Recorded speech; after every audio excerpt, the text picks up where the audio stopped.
Hello दोस्तों, आपका मेरे चैनल CGP साउंड में स्वागत है। आज हम लोग जो इकोनॉमिक सर्वे आया है छत्तीसगढ़ गवर्नमेंट का, उसका 3rd यूनिट है राजकीय आय, उसी के बारे में पढ़ेंगे। हम लोग इस यूनिट में छत्तीसगढ़ सकल घरेलू उत्पाद, उसके विभिन्न अंग के बारे में पढ़ेंगे। स्थिर भाव में क्षेत्रवार भागीदारी कितना प्रतिशत का रहा उसको देखेंगे। सकल घरेलू उत्पाद क्या होता है, डेफिनेशन देखेंगे। साथ में क्या कौन कौन से आयाम इसमें जोड़े जाते हैं उसको देखेंगे। GSDP का आकार देखेंगे। हमारा जो छत्तीसगढ़ का स्टेट डोमेस्टिक प्रोडक्ट है उसका कितना आकार है उसको देखेंगे। स्थिर भाव 11-12 और प्रचलित भाव पर प्रतिशत वृद्धि दर देखेंगे। क्षेत्रवार प्रतिशत वृद्धि दर देखेंगे। जितने भी सेक्टर हैं, प्राइमरी सेक्टर, सेकेंडरी सेक्टर और टर्शियरी सेक्टर, या तो किसी क्षेत्र हो सकता है, औद्योगिक क्षेत्र, या तो आपका सभी सेक्टर। इसको टेबल और चार्ट के माध्यम से समझने का प्रयास करेंगे। क्षेत्रवार औसत वृद्धि दर देखेंगे। यहाँ से पिछले टाइम PSC में अभी क्वेश्चन पूछा है, तो हमारे लिए MP है, इसके देखेंगे आगे में। और सेक्टर ऑफ इंडियन इकोनॉमिक्स या तो स्टेट इकोनॉमिक्स के बारे में हम लोग पढ़ेंगे। फ्लो चार्ट के माध्यम से इसको समझने का प्रयास करेंगे। कृषि, उद्योग और सेवा के प्रतिशत वृद्धि दर देखेंगे इन क्षेत्रों का, और GDP में लोगों को कितना कितना भागीदारी है उसको देखेंगे। चलिए हम लोग स्टार्ट करते हैं आज का class. Sector of Indian economics या तो हमारा स्टेट का इकोनॉमिक्स, हम लोग इसको देख लेते हैं। इसको किस आधार पर हम लोग पढ़ेंगे? Nature of economics activity. Primary sector कुछ नहीं है, आपको याद रखना है। प्राथमिक क्षेत्र उन क्षेत्रों को बोला जाएगा जहां हमको जो भी गुड्स, जो वस्तु प्राप्त हो रहे हैं, नेचुरल रिसोर्स के थ्रू प्राप्त हो। यदि खनन उत्खनन कर रहे हैं वो हमारा प्राइमरी प्रोडक्ट है, क्योंकि हम प्राइमरी वहां से प्रोडक्ट मिल रहा है। जैसे धान है तो हमारा प्राइमरी है। लकड़ी यदि जंगल से थ्रू मिल रहा है वो तो प्राइमरी है। तो ये सब प्राइमरी सेक्टर के हिस्सा हो जाएंगे। अब हम लोग देखें सेकेंडरी सेक्टर क्या करता है। जो प्राइमरी सेक्टर के जितने भी गुड्स मिले हैं उन लोग को क्या करेगा, यूज करेगा। इंडस्ट्री सेक्टर इसलिए बोलते हैं इसको। यहाँ पर क्या करेगा, प्रोसेसिंग के थ्रू उसको अलग प्रोडक्ट में बदला जाएगा। जैसे खनन उत्खनन में हम एग्जांपल लेते हैं, यहाँ से मिलता है हमको चूना पत्थर मिलता है, तो ये प्राइमरी सेक्टर का हिस्सा है। अब हम लोग उससे सीधा तो चूना पत्थर मिला है तो हम उससे सीमेंट तो बना नहीं सकते। सीमेंट बनाने के लिए क्या करेंगे, उसको इंडस्ट्री में लेके जाएंगे, जहां पर इंडस्ट्री में बहुत सारे इंग्रेडिएंट मिलाया जाएगा चूना पत्थर के अलावा। अब वहाँ प्रोसेसिंग करेंगे, तो प्रोसेसिंग करने के बाद हमको मिलेगा सीमेंट फैक्ट्री हो तो डायरेक्ट डिस्ट्रीब्यूट नहीं करेगा, नहीं बेचेगा, तो उसके लिए ट्रांसपोर्टिंग के माध्यम से विभिन्न सर्विस सेक्टर, विभिन्न रिटेलर के माध्यम से वो हम तक प्रोवाइड कराएगा। तो ये सब तीनों सेक्टर हैं। एक होता है प्राइमरी सेक्टर जिसमें हमको प्राइमरी डायरेक्ट मिलता है, नेचुरल रिसोर्सेज के थ्रू जो भी प्राइमरी गुड्स मिलता है वो प्राइमरी सेक्टर में आएंगे। और सेकेंडरी सेक्टर कुछ नहीं है, उद्योग क्षेत्र भी बोलते हैं। यहाँ प्राइमरी सेक्टर से जो भी वस्तु मिला है हमको उसको सेकेंडरी सेक्टर में यूज करेंगे, प्रोसेसिंग करेंगे। प्रोसेसिंग करने के बाद हमको जो भी प्रोडक्ट मिलेगा उसको हम लोग टर्शरी सेक्टर है, जहाँ सर्विस सेक्टर कहते हैं, उसके माध्यम से हम लोग अर्थव्यवस्था में पहुंचाएंगे। अर्थव्यवस्था के क्षेत्र, सेक्टर ऑफ इकोनॉमिक्स, हम लोग इसमें प्राथमिक क्षेत्र, द्वितीयक क्षेत्र और तृतीयक क्षेत्रों को देखेंगे।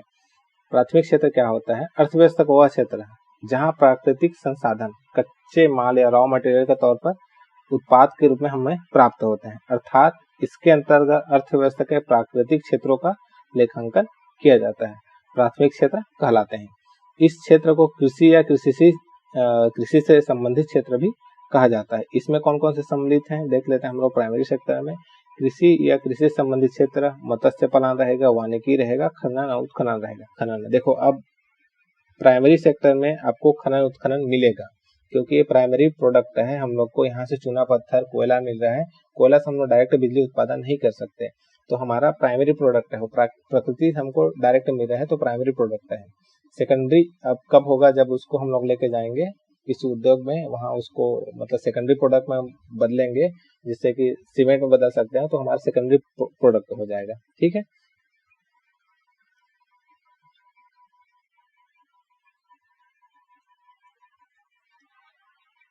छत्तीसगढ़ सकल घरेलू उत्पाद स्थिर भाव पर वर्ष 11-12 में क्षेत्रवार प्रतिशत वृद्धि दर।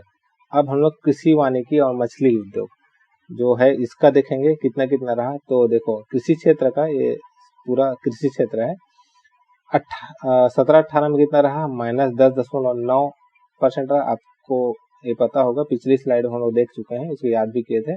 18-19 में 13.49% रहा आपका। 19-20 में कितना रहा, 5.22% रहा। 20-21 में 4.56 रहा। 21-22 में आपका रहा कितना, 4.33% रहा। और 22-23 में हमारा अभी जो रिसेंट ईयर है उसमें कितना है, 5.93% है। तो हमारे लिए इम्पोर्टेंट ए है और इम्पोर्टेंट ए है, दो ही।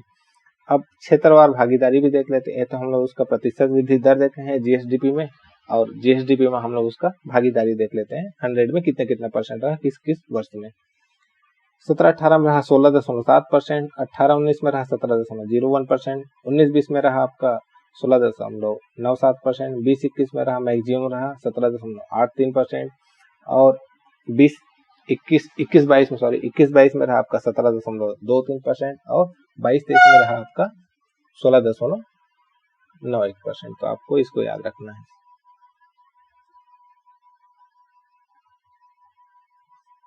अब हम लोग कृषि क्षेत्रों को जितने भी और उसके क्षेत्र में बटे हैं उसके हिसाब से देखेंगे।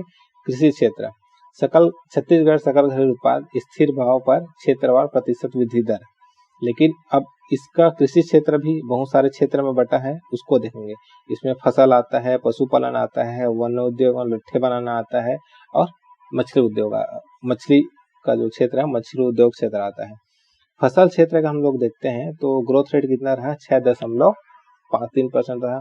पशुपालन क्षेत्र का रहा 4.58% रहा। वन उद्योग लट्ठे बनाने क्षेत्र का रहा 4.05% रहा।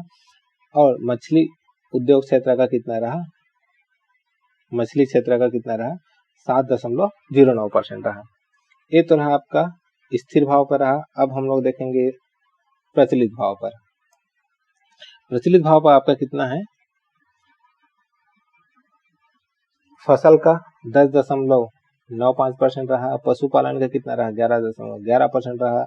वन उद्योग में लट्ठे बनाने का रहा 9.67% रहा। मछली उद्योग क्षेत्र का रहा 10.89% रहा।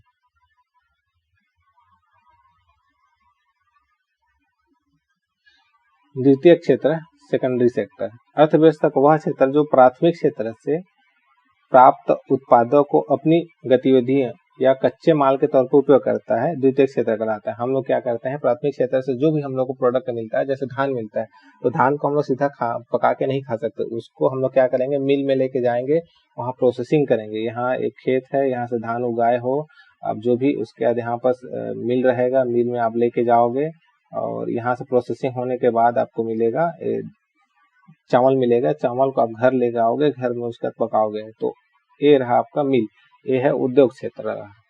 और ये है आपका प्राइमरी सेक्टर, आपका खेत जहाँ से आप लोग धान उगाए हो। और ये जो बीच में जो सर्विसेज लगा है, सर्विस सेक्टर है, जो आपके घर तक पहुंचने में लगा है। तो आपको ये सब पता होना चाहिए। इस क्षेत्र के अंतर्गत अर्थव्यवस्था का प्राथमिक क्षेत्र के उत्पादों का प्रयोग विनिर्मित वस्तुओं के उत्पादन या लेखांकन में किया जाता है। इसे औद्योगिक क्षेत्र भी कहते हैं। कि अब द्वितीय क्षेत्र में क्या हो रहा है, इंडस्ट्री से रिलेटेड काम हो रहे हैं, तो इसलिए इसको बोलते हैं इंडस्ट्री क्षेत्र सेक्टर या तो औद्योगिक क्षेत्र कहते हैं। इसके अंतर्गत विनिर्माण, निर्माण, गैस, जल, विद्युत आपूर्ति आदि को इसमें रखा जाता है।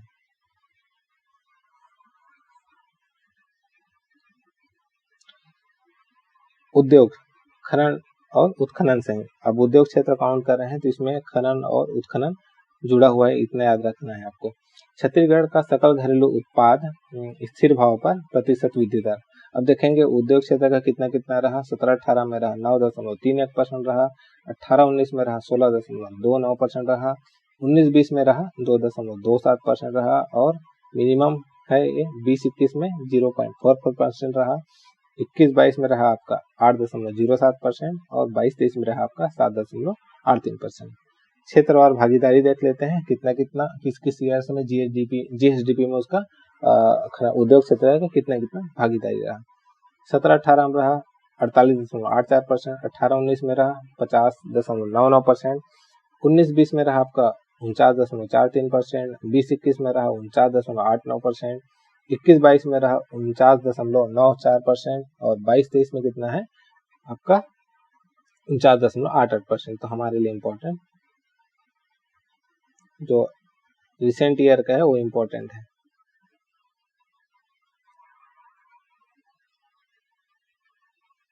अब हम लोग उद्योग क्षेत्र भी वैसे ही है, बहुत सारे और क्षेत्र में बटा हुआ है। तो विनिर्माण आता है, विद्युत, गैस, जल आपूर्ति और अन्य जो भी क्षेत्र हैं वो आते हैं। विनिर्माण आता है, विनिर्माण हो चुका है, निर्माण और खनन और उत्खनन। तो हम लोग इन लोग का ग्रोथ रेट देखेंगे कितना कितना है स्थिर भाव पर प्रतिशत वृद्धि दर। तो विनिर्माण क्षेत्र का रहा 5.02%, विद्युत, गैस तथा जल आपूर्ति और अन्य जो भी है उसका रहा 11.14% रहा। निर्माण क्षेत्र का रहा 6.62%, खनन उत्खनन क्षेत्र का रहा 10.74%। तो आपको ना इसको याद रखना है अलग से ना, स्थिर भाव पर ही है और जितने भी उद्योग क्षेत्र के और सब टाइप्स हैं उन लोग का प्रतिशत वृद्धि दर दिया हुआ है, तो आपको पूरा डाटा याद करना है। प्रतिनिधि भाव उतना इम्पोर्टेंट नहीं है आपको, तो भी एक बार देख लेना है। विनिर्माण क्षेत्र का रहा 7.67%, विद्युत, गैस तथा जल आपूर्ति और अन्य उपयोगिताओं का रहा कितना रहा 12.07% रहा। निर्माण क्षेत्र का रहा आपका 8.5% रहा। खनन उत्खनन क्षेत्र का रहा 24.45% रहा।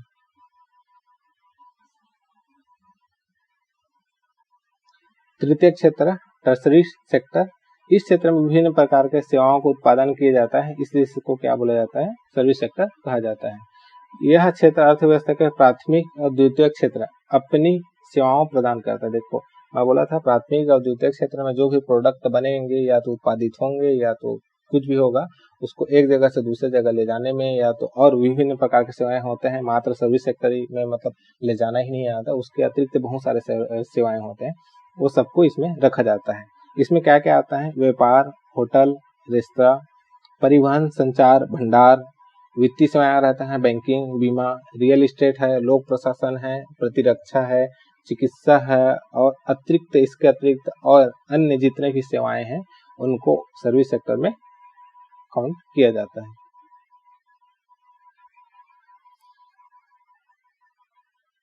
अब हम लोग देख लेते हैं सेवा क्षेत्र का अलग से सेपरेटली। छत्तीसगढ़ सकल घरेलू उत्पाद स्थिर भाव पर प्रतिशत वृद्धि दर सर्विस सेक्टर का कितना रहा। 17-18 में 1.79% रहा, 18-19 में 3.40% रहा, 19-20 में कितना रहा आपका 10.82% रहा और 20-21 में कितना रहा -4 आपका 1% रहा और 21-22 में आपका रहा 9.8% रहा और 22-23 में रहा 9.21%। तो हमारे लिए इम्पोर्टेंट अभी रिसेंट ईयर का और साथ में जिस ईयर नेगेटिव में गया है उस ईयर का इम्पोर्टेंट है, उसको याद करना है।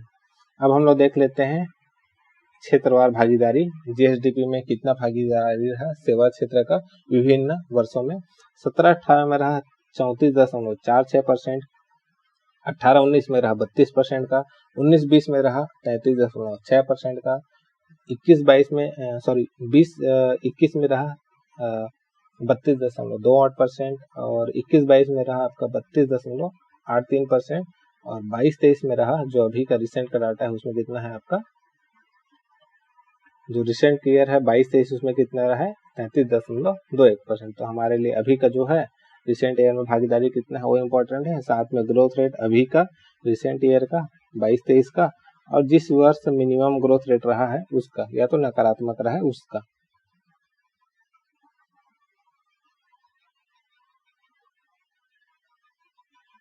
छत्तीसगढ़ सकल घरेलू उत्पाद स्थिर भाव पर प्रतिशत वृद्धि दर देख लेते हैं हम लोग को। सर्विस सेक्टर का बहुत सारे सेक्टर में बटा हुआ है उसको देखेंगे। व्यापार, होटल, जलपान गृह है, इस क्षेत्र का कितना रहा ग्रोथ रेट 16.95% का रहा। परिवहन, संग्रहण और संचार क्षेत्र का कितना रहा 8.96% रहा। रेलवे का कितना रहा 10.16% रहा। परिवहन रेलवे के अतिरिक्त, परिवहन तो रेलवे अलग है, परिवहन जिसमें रेलवे को काउंट नहीं किया जाता है 7 कितना रहा 7.1% रहा। भंडार का क्षेत्र का ग्रोथ रेट कितना है 10.6 है। संचार एवं प्रसारण सेवा से संबंधित इसका रहा आपका 9.83%। वित्तीय सेवाएं हैं उनका रहा 4.96%। स्थावर संपदा आवास गृह को स्वामित्व 1.64% रहा। लोक प्रशासन का 6.32% रहा और अन्य सेवाएं हैं उनका कितना रहा 14.98% रहा। अब इन लोग का प्रचलित भाव पर हम लोग देखेंगे प्रतिशत वृद्धि दर, इतना इम्पोर्टेंट नहीं है, ये वाले इम्पोर्टेंट है, आप इसको एक बार देख सकते हो, इसको साइड कर सकते हो। व्यापार, होटल और जलपान गृह का रहा कितना रहा 23.52% रहा। परिवहन, संग्रहण एवं संचार विभाग का रहा 12.29% रहा। रेलवे का रहा 12.61% रहा। और रेलवे के अतिरिक्त जो परिवहन है उसका रहा 8.64% रहा। और भंडार क्षेत्र का रहा 16.85% रहा। संचार प्रसारण सेवा से संबंधित जितने भी क्षेत्र हैं उसका रहा 15.16% रहा। वित्तीय सेवाएं हैं उसका रहा 12.35% रहा। स्थावर संपदा और आवास गृह से संबंधित जो क्षेत्र है उसका रहा 4.99 रहा। लोक प्रशासन का 11.31% रहा। अन्य सेवाएं हैं उसका कितना है 20.6%। राज्य के सकल घरेलू उत्पाद स्थिर भाव पर हम लोग जीएसडीपी पर हम लोग देखेंगे क्षेत्र और भागीदारी। देखो अब क्षेत्र बदल गए हैं, प्राथमिक क्षेत्र, द्वितीय क्षेत्र और तृतीय क्षेत्र, मैं इसको चेंज कर दिया हूँ। आप इसके पहले हम लोग क्या पढ़े थे, कृषि क्षेत्र, उद्योग क्षेत्र और सर्विस सेक्टर। तो सर्विस सेक्टर का डाटा कहीं भी चेंज नहीं होगा, आपको जो भी चेंज होना है यही होगा प्राथमिक क्षेत्र और द्वितीय क्षेत्र में। क्योंकि जब भी प्राइमरी सेक्टर हम लोग काउंट करेंगे तो खनन उत्खनन क्षेत्र को इसमें ऐड करेंगे, खनन और उत्खनन इसको हम लोग इसमें ऐड करेंगे और यहाँ हटाएंगे। क्योंकि जब प्राइमरी सेक्टर होगा तब कृषि क्षेत्र प्लस खनन उत्खनन क्षेत्र इसमें काउंट होगा, और द्वितीय क्षेत्र है तो इसमें खनन और उत्खनन क्षेत्र को हम लोग माइनस कर देंगे, मात्र उद्योग क्षेत्र बच जाएगा।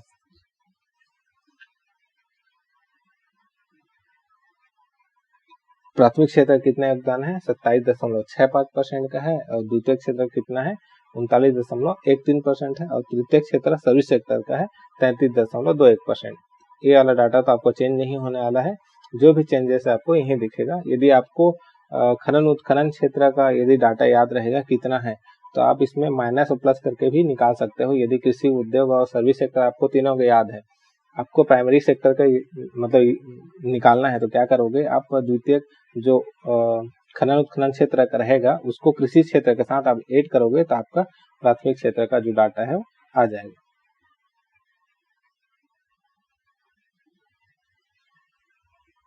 छत्तीसगढ़ सकल घरेलू उत्पाद प्रतिशत वृद्धि दर स्थिर भाव पर। अब हम लोग वही है, अब इसके पहले हम लोग देखे थे कृषि क्षेत्र, उद्योग क्षेत्र और सर्विस सेक्टर ऐसा देखे थे। अब हम लोग यहाँ पर देखेंगे प्राथमिक क्षेत्र, द्वितीय क्षेत्र और तृतीय क्षेत्र।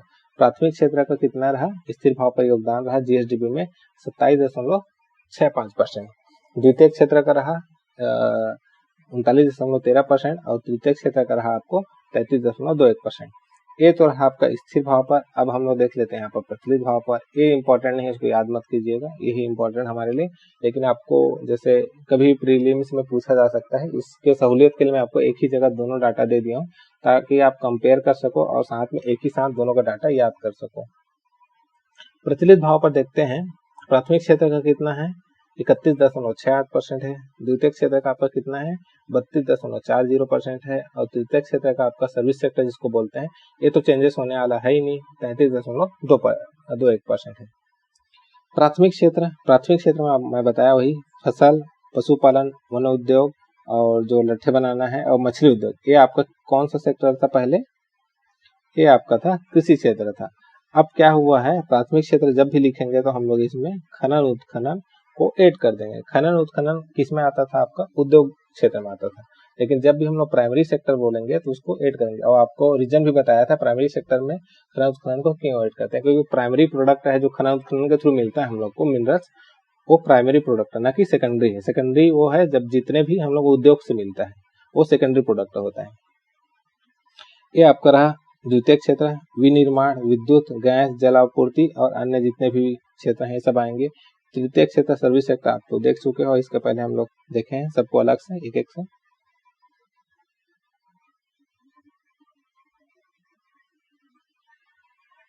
छत्तीसगढ़ का सकल घरेलू उत्पाद गत वर्ष में प्रतिशत वृद्धि दर स्थिर भाव पर, ये प्रतिशत वृद्धि दर है। अब इसके पहले हम लोग क्या क्या देखे थे, वही देखे थे कृषि क्षेत्र का, उद्योग क्षेत्र का और सेवा क्षेत्र का देखे थे। हम लोग इसको मात्र हल्का सा मैं चेंज किया हूँ, प्राथमिक क्षेत्र का, द्वितीय क्षेत्र का और तृतीय क्षेत्र कर दिया हूँ। आपको ना दोनों डाटा याद रखना है क्योंकि दोनों इंपॉर्टेंट है, और ये वाला जो स्लाइड है ये बहुत इंपॉर्टेंट है आपको।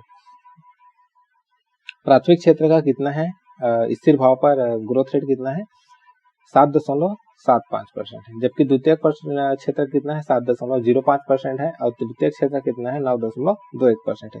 तो आपका तीनों डाटा अच्छे से याद होना चाहिए। अब ये रहा प्रचलित भाव पर, आपको मैं बोला था स्थिर भाव प्रचलित भाव दोनों डाटा मिलेगा। तो प्रचलित भाव का डाटा हम लोग देखते हैं। प्राथमिक क्षेत्र का कितना है 14.65% है, द्वितीय क्षेत्र कितना है 8.94% है और तृतीय क्षेत्र है उसका कितना है 14.43%।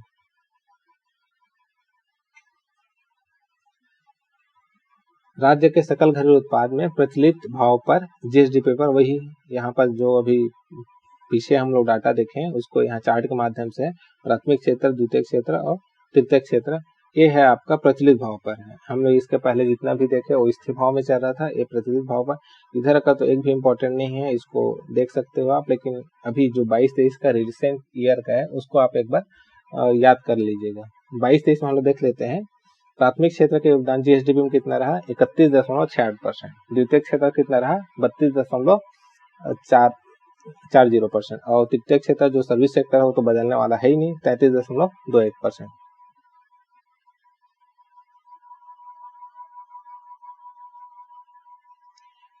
यहाँ पर जितने भी क्षेत्र हैं उसको बताया गया है। कृषि क्षेत्र में जितने भी आता है फसल आता है, पशुपालन, वन उद्योग, लट्ठे बनाना, मछली उद्योग।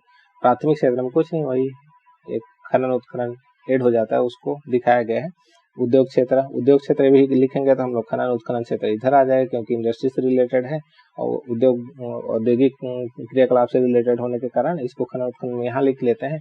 और प्राथमिक क्षेत्र बोला जाता है तो रिसोर्सेज से रिलेटेड है, कहाँ से हम लोग कौन सा चीज मिल रहा है, तो खनन उत्खनन से हम लोग प्राइमरी प्रोडक्ट का मिलता है, इसलिए हम लोग यहाँ इसको काउंट कर लेते हैं। द्वितीय क्षेत्र और तृतीय क्षेत्र, आपको इससे रिलेटेड कृषि क्षेत्र, उद्योग क्षेत्र और सर्विस सेक्टर रिलेटेड जितना भी डाटा है उसको तो याद करना ही है। साथ में प्राइमरी सेक्टर, सेकेंडरी सेक्टर और टर्शरी सेक्टर जिसको सर्विस सेक्टर बोलते हैं उसका डाटा भी याद करना है। तो आपको जो भी डाटा है मतलब दिक्कत होगा याद करने में वो इन्हीं दोनों कृषि क्षेत्र और प्राथमिक क्षेत्र, उद्योग क्षेत्र और द्वितीय क्षेत्र के बीच दिक्कत होगा।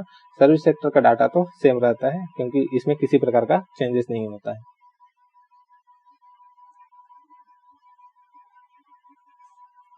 प्रति व्यक्ति आय देख लेते हैं, पर कैपिटल इनकम।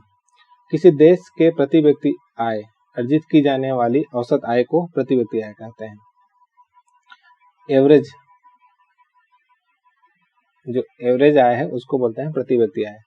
प्रति व्यक्ति आय को ज्ञात करने के लिए उस वित्तीय वर्ष में राष्ट्रीय आय को उस वर्ष का जो कुल जनसंख्या उससे भाग देते हैं। तो हम लोग देख लेते हैं इसका जो फॉर्मूला क्या है। प्रति व्यक्ति आय का कुछ नहीं है, राष्ट्रीय आय हम लोग निकालते हैं। हमारे जो भी यदि छत्तीसगढ़ का है तो छत्तीसगढ़ का जो राजकीय आय निकलेगा और देश का देखेंगे तो राष्ट्रीय आय निकलेगा। उसमें कुल जनसंख्या हमारी जितनी भी जनसंख्या है जिस वर्ष का निकालना है, जैसे हम लोग को 22-23 का निकालना है तो हम लोग को इस वर्ष का जितना भी जनसंख्या है उसका और साथ में इस वर्ष का हमारा जो राजकीय आय है उसको डिवाइड करेंगे तो प्रति व्यक्ति आय पर व्यक्ति का कितना कितना इनकम होना चाहिए मिनिमम वो आपको मिल जाएगा।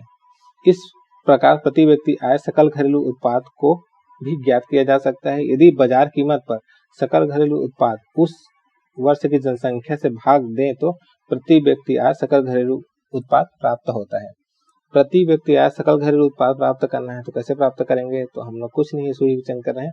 बाजार कीमत पर सकल घरेलू उत्पाद है उसमें कुल जनसंख्या, प्रति व्यक्ति आय हम लोग सकल घरेलू उत्पाद के बेसिस पे निकाल रहे हैं। तो कुछ नहीं करना है आपको, जो बाजार कीमत है उसमें सकल घरेलू उत्पाद है उसका कुल जनसंख्या उसी कुल जनसंख्या उसी वित्तीय वर्ष का होना चाहिए और साथ में बाजार कीमत पर सकल घरेलू उत्पाद उसी वित्तीय वर्ष का होना चाहिए जिस वर्ष का हम लोग निकाल रहे हैं।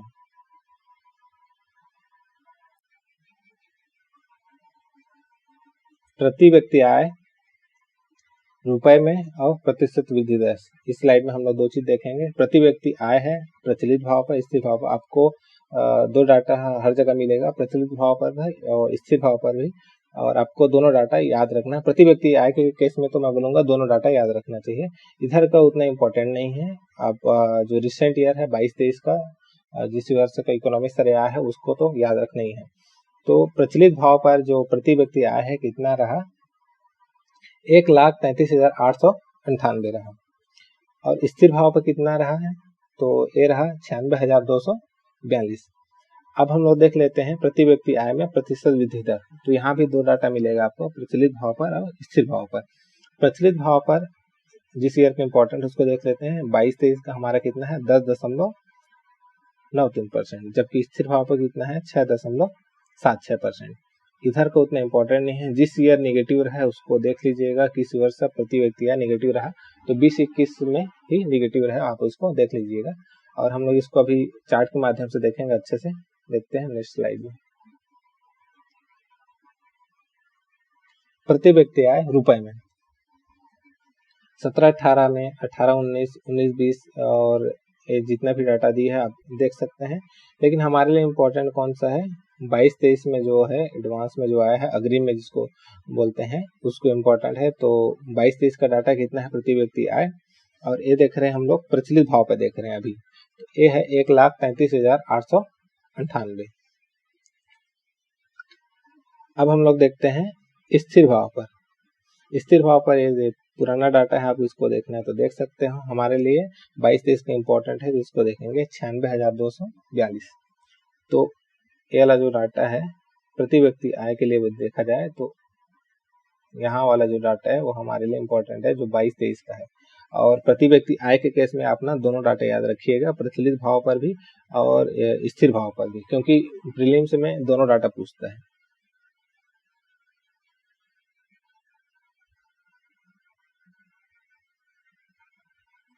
प्रचलित भाव पर स्थिर भाव पर हम लोग देखेंगे प्रति व्यक्ति आय में जो प्रतिशत वृद्धि दर है वो कितना कितना रहा। तो प्रचलित भाव पर कितना है 17-18 में 5.88% रहा, 18-19 में 13.86% रहा, 19-20 में रहा आपका 4.98% रहा, और 20-21 में रहा आपका -0.42% रहा, 21-22 में रहा आपका 15.45% रहा, और 22-23 में रहा आपका 10.93% रहा।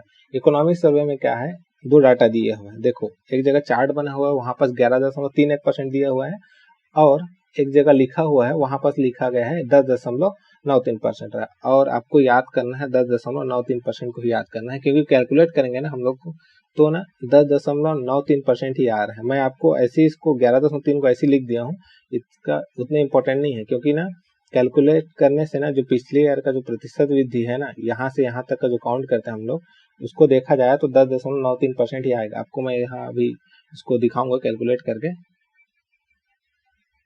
अब हम लोग देख लेते हैं स्थिर भाव पर। स्थिर भाव 11-12 पर 17-18 में कितना रहा 1.37% का ग्रोथ रहा, और 18-19 में रहा 9.34% रहा, और 19-20 में रहा 2.38 का रहा, और जो 20-21 है उसमें रहा -3.09% रहा, और 21-22 में रहा 7.14% रहा, और आपका 22-23 में रहा 6.76%। तो देखो मैं ये जो बोल रहा था ना 10.93 है, तो यहाँ पर आप कैलकुलेट करोगे ना तो आपका, हम लोग इसको देखे थे, ये वाला डाटा था हमारा रिसेंट ईयर का था 1,33,898, उसके प्रीवियस ईयर का। आप यहाँ से पिछला वाला स्लाइड में देख सकते हो। जैसे हाँ, इसको देखो, ये दोनों के बीच का ग्रोथ रेट आपको निकालना है।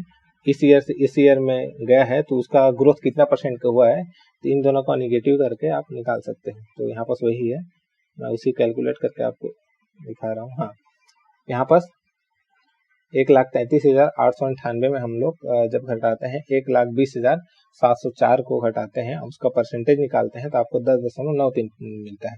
तो आपको ना, यदि आपको पूछता है प्रचलित भाव पर प्रतिशत वृद्धि दर प्रति व्यक्ति आय का, तो 10.93 को ही लगाना है। 11.31 दिया भी है तो भी आपको नहीं लगाना है, क्योंकि निकलेगा ही नहीं।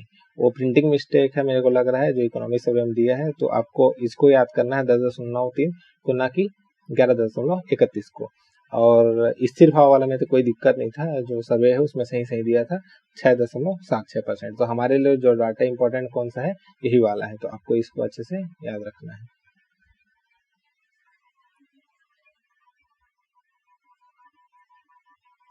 राष्ट्रीय आय को मापने की विधियां, इसको ना मेंस वाले लोग के लिए इंपॉर्टेंट है। इसको पूछता है, प्रीलिम्स में भी पूछा जा सकता है, लेकिन मेंस में पूछता है। मेंस में डायरेक्ट पूछता है कि राष्ट्रीय आय क्या है और साथ में वर्तमान में छत्तीसगढ़ की जो राष्ट्रीय आय है कितने हैं और साथ में इसको मापने की विधियाँ। तो 3 विधियाँ हैं, उत्पादन विधि, व्यय विधि और आय विधि। आप इसको देख लीजिएगा। और सकल घरेलू उत्पाद में वृद्धि निष्प्रभावी हो सकती है। देखो जो सकल घरेलू उत्पाद है ना, उसमें वृद्धि निष्प्रभावी हो जाएगा। कब होगा?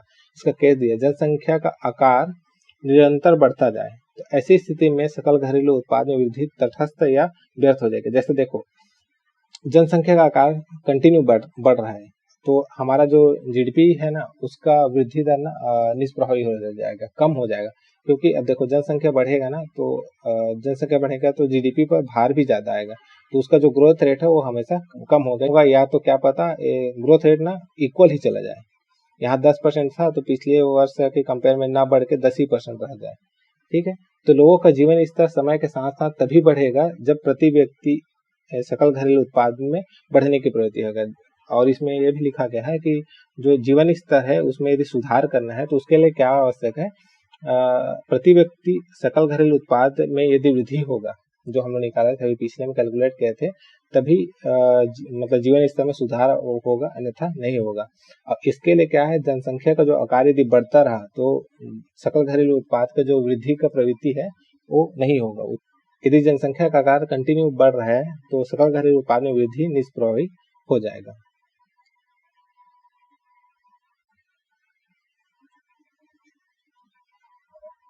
जिन लोग मेंस के अभ्यर्थी हैं, अभी जिन लोग मेंस देने वाले हैं, उनके लिए कुछ टिप्स हैं। जैसे आपके लिए ना इकोनॉमिक्स से जो 5वां पेपर है उसके पहले ही खंड में इकोनॉमिक्स वाला सेक्शन दिया हुआ है इकोनॉमिक्स से, वहाँ ज्यादातर डाटा ही पूछा जाता है। तो आपको ना क्वेश्चन कुछ इस प्रकार से पूछा जाएगा, जैसे सकल घरेलू उत्पाद का जो अपना छत्तीसगढ़ राज्य सकल घरेलू उत्पाद है उसका आकार बताइए, साथ में उसका प्रवृत्तियां या तो नेचर बताइए, ऐसा क्वेश्चन आता है।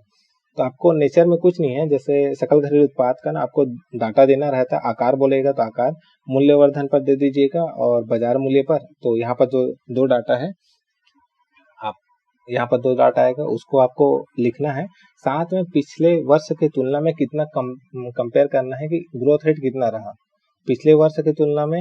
ये हो जाएगा आपका प्रचलित भाव पर हो जाएगा, और साथ में स्थिर भाव पर जो हमारा बेस ईयर है 11 12 उसके कंपेयर में कितना ग्रोथ हुआ है उसको लिखना होता है।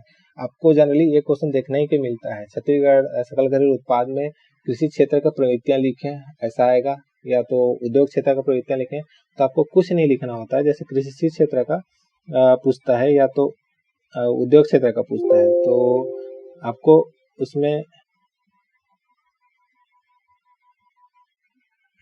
जैसे आपको पूछता है कृषि क्षेत्र के बारे में पूछता है, या उद्योग क्षेत्र के बारे में पूछता है, या तो सर्विस सेक्टर के बारे में पूछता है, जीडीपी में उसका कैसा मतलब नेचर है, ऐसा ही क्वेश्चन बनता है। तो आपको कुछ नहीं लिखना होता है। स्थिर भाव पर जो है उसका मतलब कृषि क्षेत्र का पूछेगा तो आपका कितना जीएसडीपी में कितना योगदान उसको लिखना है, जैसे स्थिर भाव में लिख देना है और प्रचलित भाव में आपको लिख देना है। साथ में कृषि क्षेत्र में कौन कौन से क्षेत्र आते हैं इसको लिखना है। इसके अतिरिक्त आपको इसका ग्रोथ रेट दिखाना है, पिछले वर्ष के कंपेयर में कितना रहा कृषि क्षेत्र का, आपको बता देना है कि अभी स्थिर भाव पर कितना है, 5.93% है, और प्रचलित भाव पे कितना है उसको बता देना है। ज्यादा कुछ इसमें लिखना की जरूरत नहीं पड़ता है। यदि आपको और पता है कृषि क्षेत्र में और कौन कौन से क्षेत्र आते हैं, फसल आता है, पशुपालन आता है, वन उद्योग आता है और मछली पालन आता है, तो आपको उन लोग का भी, यदि आपको जीएसडीपी में उन लोग को पता है आपको कितना कितना % का योगदान है और ग्रोथ रेट कितना है, तो आपको उसको लिखना है। आपके लिए वो प्लस होगा, आपका मतलब अच्छा स्कोर हो सकता है मेंस में। तो आज का वीडियो यहीं समाप्त करते हैं। आशा करता हूँ आपको वीडियो अच्छा लगा होगा। मिलते हैं नेक्स्ट वीडियो में इकोनॉमिक सर्वे के, तब तक के लिए गुड बाय। आशा करता हूँ आपको मेरे द्वारा बनाया गया इकोनॉमिक सर्वे का वीडियो अच्छा लगा होगा। तो आपको यदि अच्छा लगा वीडियो तो लाइक एंड सब्सक्राइब करना ना भूलें। मिलते हैं नेक्स्ट वीडियो में। ये आपका इकोनॉमिक सर्वे का 3rd यूनिट था, राजकीय आय के नाम से यूनिट था। को जितना भी डाटा इसमें दिया हुआ था ऑलमोस्ट सभी डाटा को मैं बता दिया हूँ। आपको कोई से भी डाटा और मतलब उसमें से इकोनॉमिक सर्वे के बुक से खोज के नहीं पढ़ना पड़ेगा। मैं जितना हो सका उसमें से जितना मैक्सिमम क्वेश्चन बनता था, जिस जिस क्षेत्र को जिस जिस आयाम से सीजीपीएससी या व्यापक क्वेश्चन बनाते थे, उन सभी क्षेत्रों को मैं सम्मिलित करने का प्रयास किया हूँ।